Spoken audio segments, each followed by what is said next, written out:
Oke guys, welcome back to Gnosis alias Cakar Diva dalam pembahasan alur cerita prediksi alias spoiler Renegade Immortals ya nih edisi spesial lebaran ya guys ya.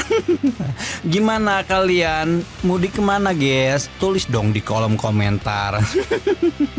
Seperti biasa kita review dulu pembahasan spoiler sebelumnya di mana Wang Lin menjadi buruan Li Yuanpeng dan Buto alias si Buto hingga dia tidak memiliki pilihan kecuali memanggil Sun Tai. Namun bahkan dengan kedatangan Sun Tai, luka yang dialami oleh Wang Lin dan kerusakan di jiwa primordialnya akibat domain teh Li Yuanpeng sudah terlalu berat sehingga tetua agung sekte mayit itu justru menyegel jiwanya dan membuat Wang Lin berubah menjadi manusia panah. Setelah itu berbulan-bulan Wang Lin hidup menggelandang dan menyedihkan, tidak memiliki sedikit pun kekuatan spiritual tersisa sampai dia bertemu rombongan penjahit dari desa awan api yang mengurungnya di dalam penjara air. Namun ternyata penjara air itu adalah kuburan seorang ahli misterius yang tidak diketahui dan sisa kekuatannya membuat air di penjara mengandung kekuatan spiritual yang akhirnya berhasil mengembalikan sedikit kultivasi Wang Lin ke ranah kondensasi Ki. Gimana cerita selanjutnya? Langsung aja atuh kita terobos.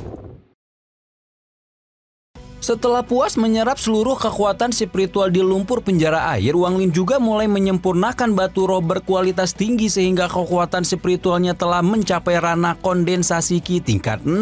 Setelah menyerap 8 batu roh seperti orang gila, wajah Wang Lin mulai menunjukkan raut kesakitan ketika tanda teh di wajahnya memancarkan cahaya gelap dan bergerak seperti sebuah susuran larik yang sedang berputar. Melihat tanda teh di wajahnya mulai menunjukkan respon, Wang Lin sedikit menunjukkan keraguan sebelum kemudian mengambil napas dalam dan mengeluarkan batu giok putih yang tidak lain adalah batu surgawi. Kenapa Wang Lin sempat meragu? Giok surgawi sama seperti racun apabila diserap ke dalam tubuh. Namun domain teh dan segel Sun Tai di tubuhnya juga seperti racun dan sepertinya menggunakan racun untuk melawan racun adalah cara tercepat untuk melakukan terobosan untuknya. Setelah merenung sejenak, Wang Lin pun mengambil giok surgawi dan menelannya bulat-bulat hingga menciptakan gelombang energi spiritual surgawi kuat memasuki tubuhnya.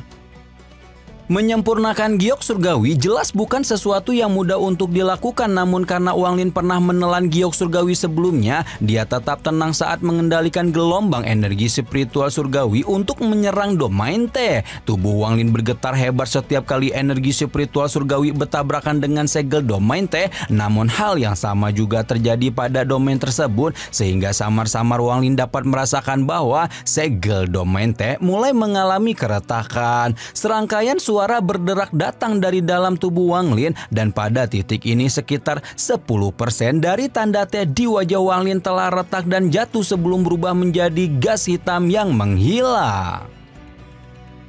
Sementara Wang Lin berjibaku dengan segel domain teh, si nyamuk yang masih menjaganya beberapa kali melihat ke arah negara Chu dan hal ini disebabkan karena si nyamuk ini kayaknya kangen sama si kodok ya guys. Ya meskipun tiap ketemu mereka kudu baku hantam mulu, ternyata setelah lama nggak ketemu kok ngangenin juga tuh si kodok guntur.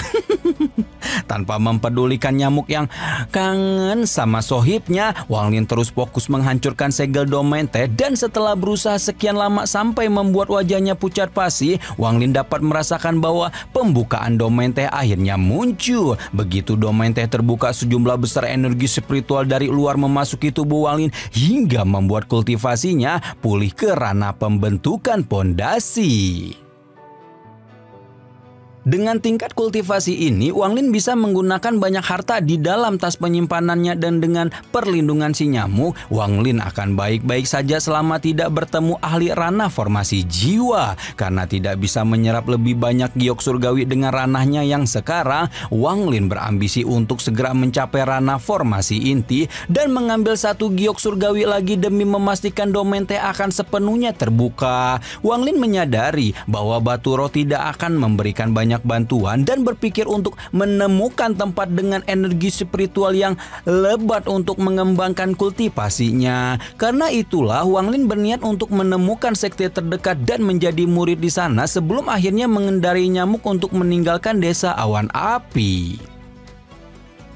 Wang Lin mengeluarkan peta batu giok dan melihat ke selatan tempat di mana Sekte Pemurnian Jiwa Pilu berada. Sekte Pemurnian Jiwa Pilu adalah salah satu dari 3 sekte besar di negara ini, sehingga Wang Lin yakin terdapat banyak energi spiritual di dalamnya. Meskipun Sekte Pemurnian Jiwa hanya memiliki sedikit murid inti, dari apa yang Wang Lin tahu mereka memiliki ratusan ribu murid luar, di mana satu-satunya cara untuk menjadi murid inti dari Sekte Pemurnian Jiwa adalah menjadi murid luar lebih dulu. Nah, cara untuk menjadi murid luar sangatlah mudah, di mana Wang Lin hanya perlu membayar batu roh yang cukup dan sudah bisa menikmati fasilitas gunung besar di sekitar Sekte Pemurnian Jiwa yang menjadi tempat bagi murid luar berkultivasi karena menyimpan energi spiritual cukup pekat. Setelah memutuskan langkah selanjutnya, Wang Lin akhirnya tiba di dekat Sekte Pemurnian Jiwa setelah 7 hari mengendarai nyamuk sebelum memutuskan untuk menarik kembali si nyamuk dan terbang normal dengan pedang. Setelah sampai di area Sekte Pemurnian Jiwa, sinar cahaya ungu dan merah lewat di belakang Wang Lin sebelum mengungkapkan seorang lelaki tua berambut merah muncul. Wang Lin buru-buru berdiri di samping dan memberi hormat hingga membuat si pria tua yang mau memasuki sekte itu langsung berbalik untuk menanyakan, "Dari mana atuh kamu teh Kasep?" Wang Lin menjelaskan dia hanyalah kultivator bebas yang berharap bisa menjadi murid Sekte Pemurnian Jiwa halaman luar. Mendengar penjelasan Wang Lin, pria tua itu segera melambaikan lengan baju dan mengatakan bahwa penerimaan murid telah berlalu dan Wang Lin harus kembali mendaftar beberapa tahun lagi. Berhubung embah-embah ini jual mahal, Wang Lin yang sudah kenyang mengecap asam lambung kehidupan langsung mengeluarkan sebuah kotak berisi pedang berharga yang tentunya akan sangat menarik perhatian lelaki tua yang hanya berada di ranah formasi inti tersebut. Dan benar saja si embah langsung tersenyum tipis sebelum meraih kotak dan mengungkapkan ekspresi gembira ketika melihat isinya. Tidak mau kerasukan terlalu kentara, pria tua itu masih berusaha menggali informasi tentang cara Wang Lin menemukan pedang, dan berhubung pemilik mutiara pembangkang surga itu telah berkultivasi selama 500 tahun, Wang Lin dapat mengarang cerita dengan mudah dan membuat cerita itu terdengar nyata. Setelah mendengar sedikit cerita Wang Lin, pria tua itu pun tidak banyak bertanya lagi dan langsung memberikan pengecualian sebelum mengajak pemuda antah berantah itu masuk ke dalam area sekte.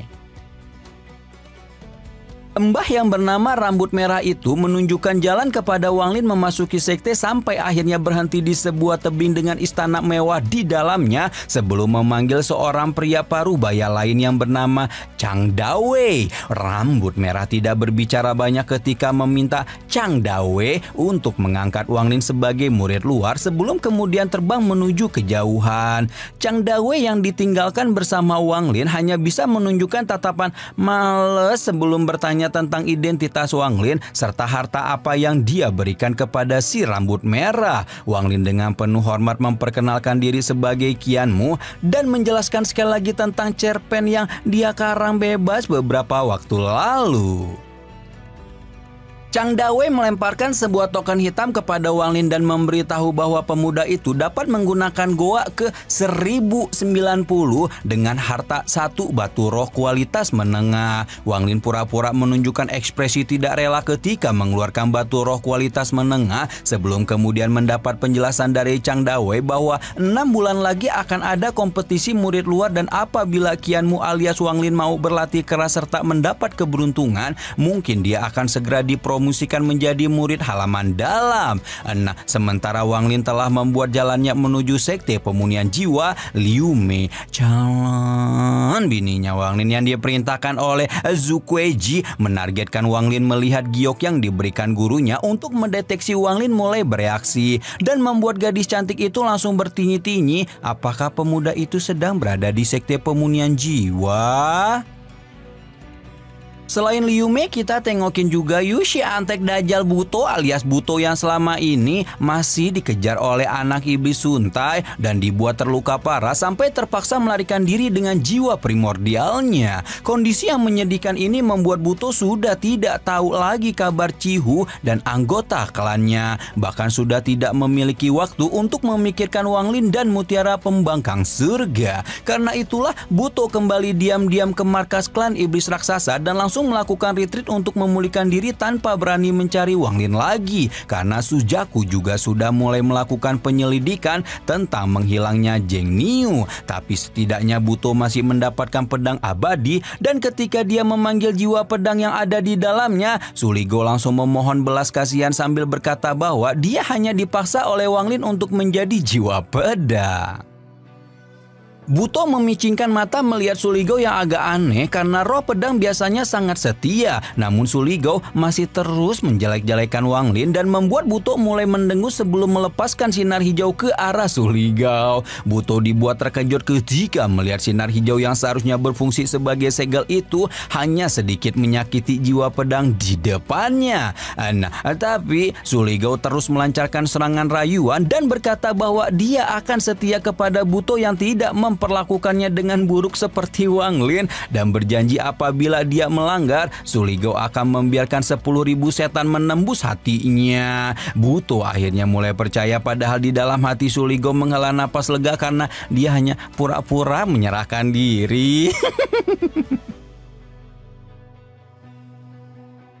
Buto sendiri selain tidak tahu apa yang dipikirkan oleh Suligo, memutuskan untuk mempertahankannya karena jarang sekali roh pedang memiliki kecerdasan dan leluhur klan iblis raksasa itu tidak tahu bahwa Suligo cerdas bukan karena kemampuannya sebagai roh pedang tinggi, namun karena sejak awal dia adalah iblis yang dipaksa menjadi roh pedang. Nah, ketika Buto diprank sama Suligo, Wang Lin telah sampai di goa ke 1090 duduk dalam posisi lotus di tempat tidur batu dan mulai berkultivasi. Namun setelah 3 hari berlalu dan kultivasinya masih terlalu lambat, Wang Lin pun mengeluarkan 3 batu roh berkualitas tinggi untuk membantunya ngebuff. Dan setelah sebulan berlalu dalam sekejap mata, Wang Lin pun berhasil mencapai puncak tahap pertengahan pendirian yayasan. Wang Lin berniat menggunakan 15 batu rohnya yang tersisa, namun beberapa retakan mulai telah terbentuk di goa dan hal ini disebabkan karena goa tidak sanggup menanggung energi spiritual padat yang ada di dalamnya. Karena itulah Wang Lin memutuskan untuk keluar dan melihat apakah ada goa lain yang bisa digunakan untuk melanjutkan kultivasi. Saat ini senja dan matahari terbenam yang jauh memancarkan cahaya merah ketika Wang Lin mulai memikirkan apa yang sedang Joru lakukan di lembah pagoda. Nah, ketika masih khusyuk memikirkan kondisi anak angkatnya, Wang Lin melihat sesosok gadis cantik yang tampak familiar perlahan terbang menuju sekte pemunian jiwa. Namun karena dia tidak bisa mengingat siapakah gadis itu, Wang Lin pun melanjutkan perjalanannya turun gunung dan bertemu Chang Dawe yang langsung melotot ketika merasakan kultivasi. Astagfirullahaladzim. Woi, dan bertemu Chang Dawe yang langsung melotot ketika merasakan kultivasi Wang Lin telah meningkat dengan cepat. Astagfirullah. Mau berkata kasar tapi udah umroh. Masih dengan hormat namun tanpa basa-basi, Wang Lin mengemukakan tujuannya untuk berganti goa dan meskipun sempat mendapat peringatan dari Chang Dawe bahwa peningkatan kultivasi terlalu cepat tidak baik, pengurus halaman luar itu tetap memberikan Wang Lin akses ke goa lain dengan harga 1 batu roh kualitas menengah. Chang Dawe menyerahkan token lain dan membuat Wang Lin dengan cepat berterima kasih sebelum beranjak pergi. Chang Dawe yang masih penasaran akhirnya pergi ke goa 1090, namun karena tidak menemukan sesuatu yang salah, Chang Dawe pun kembali sambil memutuskan untuk lebih memperhatikan orang yang bernama Qianmu tersebut. Sementara itu, Wang Lin telah sampai di goa barunya yaitu goa 803 yang meskipun ukurannya sama dengan goa sebelumnya, mutiara pembangkang surga itu dapat melihat formasi rumit di tengahnya yang seharusnya hanya dapat dilihat oleh kultivator jiwa primordial. Namun berhubung aslinya Wang Lin adalah ahli formasi jiwa yang kena pemilik mutiara pembangkang surga itu pun masih bisa melihatnya. Tidak mau membuang lebih banyak waktu, Wang Lin hanya merenung sebentar sebelum kembali mengambil posisi kultivasi dan mengeluarkan 3 batu roh kualitas tinggi untuk melanjutkan retreatnya. Menggunakan 3 batu sekaligus telah menyebabkan kepadatan energi spiritual di goa 803 mencapai tingkat yang menakutkan, dan ketika energi spiritual mencapai kepadatan tertentu, energi itu akan mengembun hingga membuat seluruh tubuh Wang Lin maupun lantai goa tertutup kutub es yang indah. Waktu perlahan berlalu dan Wang Lin telah berkultivasi selama 2 bulan, namun masih belum mendapatkan energi spiritual yang cukup untuk menghancurkan domain teh. Karena itulah Wang Lin akhirnya memutuskan untuk langsung menarik energi spiritual dari mata Vena roh semu dalam formasi, dan berhubung Wang Lin adalah ahli larangan, dia dapat dengan cepat memahami formasi tersebut sebelum menghancurkannya dan mengungkap sebuah batu roh berwarna merah yang ada di dalamnya.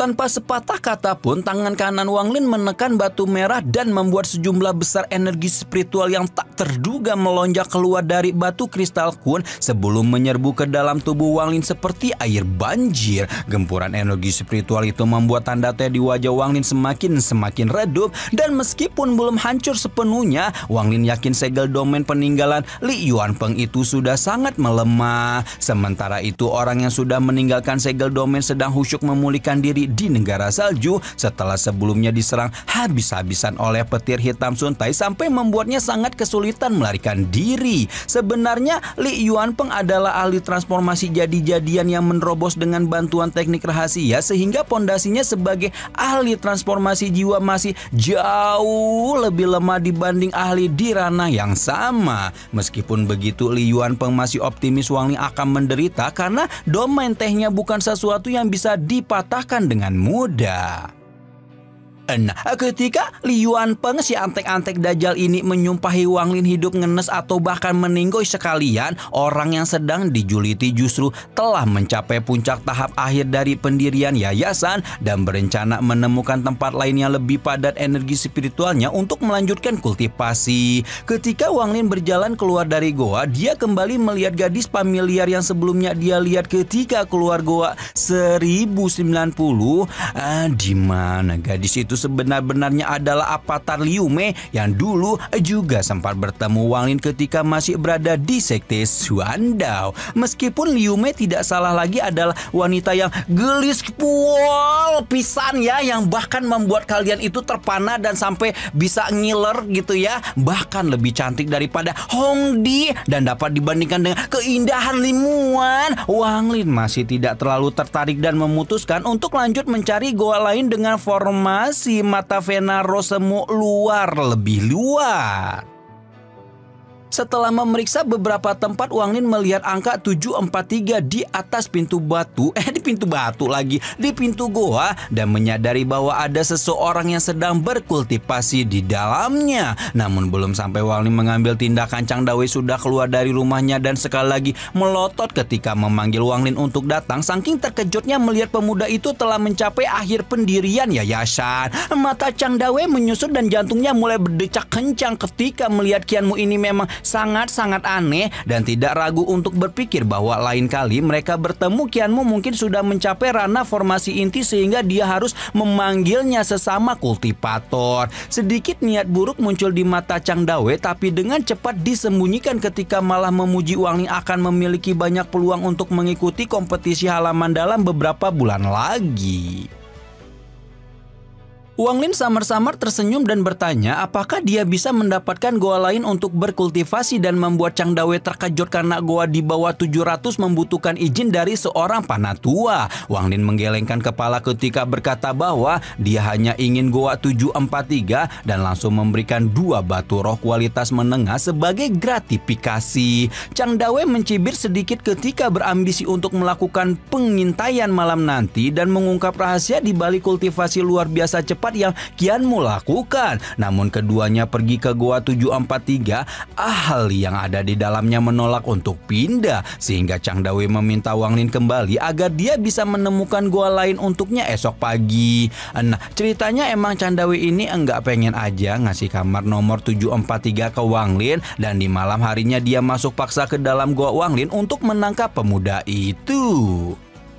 Sayangnya Wang Lin sudah menunggu kedatangan Chang Dawei, dan tepat ketika pria parubaya itu melancarkan serangan, Wang Lin sudah lebih dulu menggunakan bendera larangan untuk menyambutnya. Chang Dawei melepaskan pedang ke arah Wang Lin, namun pedang itu langsung hancur ketika bersentuhan dengan gas larangan hingga membuat Chang Dawei tanpa ragu berbalik untuk melarikan diri. Namun sebelum bisa keluar dari goa, gas larangan sudah lebih dulu menangkapnya dan menyeretnya kembali hingga dia sadar bahwa kianmu jelas bukanlah ahli pendirian yayasan. perhiasan. Chang Dawei sempat ingin meledakkan inti emasnya, namun sebelum berhasil diledakkan, Wang Lin sudah lebih dulu menelan inti emas itu dan membuat tubuhnya berubah menjadi abu. Tidak selesai sampai di situ, karena sekarang satu hambatan sudah hilang. Wang Lin pun pergi ke kamar 743 dan mendobrak paksa sebelum membuat penghuni goa sebelumnya hilang kesadaran.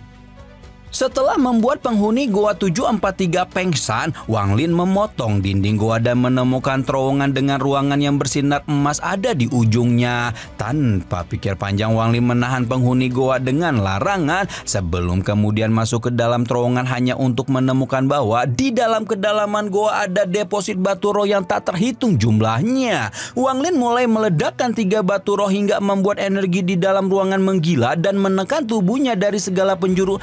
Namun hal ini sama sekali tidak membuat Wang Lin panik, malah senang karena itulah yang dia perlukan. Merasa tekanan ini tidak cukup, Wang Lin sekali lagi meledakkan 2 batu roh dan membuat tekanan yang dia rasakan Wang Lin tiba-tiba meningkat beberapa kali lipat hingga akhirnya berhasil membebaskan jiwa primordialnya dari segel seolah perlahan terkondensasi seperti potongan-potongan cermin yang disatukan kembali. Pada saat yang sama, sejumlah energi spiritual yang tak terbayangkan memasuki tubuh Wang Lin seperti air banjir, dan hanya dalam 10 napas yang singkat pegunungan bergetar hebat hingga membuat murid-murid sekte yang berlatih lari tunggang langgang. Tidak hanya itu, semua pohon yang ada di pegunungan juga mulai layu seolah tidak sanggup menahan ledakan energi dari kelahiran seorang ahli formasi jiwa yang juga menandakan bahwa kekuatan Wang Lin telah pulih sampai ke puncaknya. Edian ya guys ya, Edian emang Mamang Wang Lin ini ya nggak ada remnya sama sekali, gaspol remblong ya pokoknya ya. Udah dari OP di nep abis-abisan jadi manusia panah, sekarang udah balik lagi OP cuman dalam beberapa detik saja. Nah, kira-kira apa tuh yang bakal Wang Lin lakukan setelah balik OP lagi? Apakah dia bakal ngejar Li Duan Peng dan Buto, atau dia pergi ke Sujaku buat melanjutkan pengangkatan murid di sana, atau malah dia akan balik ke lembah pagoda ketemu Joru? Apa yang direncanakan Liu Mei dengan mengikuti Wang Lin ke sekte pemunian jiwa? Nantikan terus pembahasannya hanya di Ginosis. Selama di sini mengucapkan seluruh jajaran tim Cakradiva alias Ginosis alias Mancamaya alias Atayura mengucapkan mohon maaf lahir dan batin, apalagi terutama untuk si Bambang ya guys ya.